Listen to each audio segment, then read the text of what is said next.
পৃথিবীর মানুষ এখনো পর্যন্ত মাত্র 12 কিলোমিটার পর্যন্ত নিচ পর্যন্ত যেতে পেরেছে। সেটা কে করেছে জানেন? 1970 সালে সোভিয়েত ইউনিয়ন। তারা চিন্তা করলো তারা পৃথিবীর নিচে যাবে, কারণ তারা জানে পৃথিবীর নিচে হচ্ছে কি, আমাদের বরাবর নিচে হচ্ছে কি আমেরিকা। আমরা যদি এখানে যে 6টা বাজে, আমেরিকাতে 6টা বাজে, রাত 6টা বাজে, দিন 6টা হলে রাত 6টা। সে চিন্তা করলো নিচ দিয়ে যাবে। তখন তাদের গবেষণা পথে তারা নিচে যাওয়া শুরু করেছে সাইবেরিয়া অঞ্চলে। নিচে গিয়ে তারা 12 কিলোমিটার পর্যন্ত গিয়ে দেখে সেখানে যেই গরম, সেটা প্রায় 2000 সেলসিয়াস গরম। লোহা গলে যাচ্ছে সেখানে, কারণ 1500তে গেলে লোহা গলে যায়।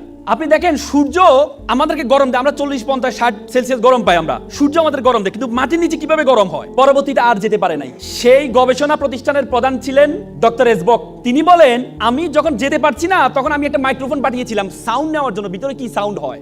বিলিভ অর নট, তিনি একজন খ্রিস্টান। তিনি বলেছেন, আমি নিচে গিয়ে একটা সাউন্ড পেয়েছি, সেটা হচ্ছে মানুষের কান্নার আওয়াজ পেয়েছি।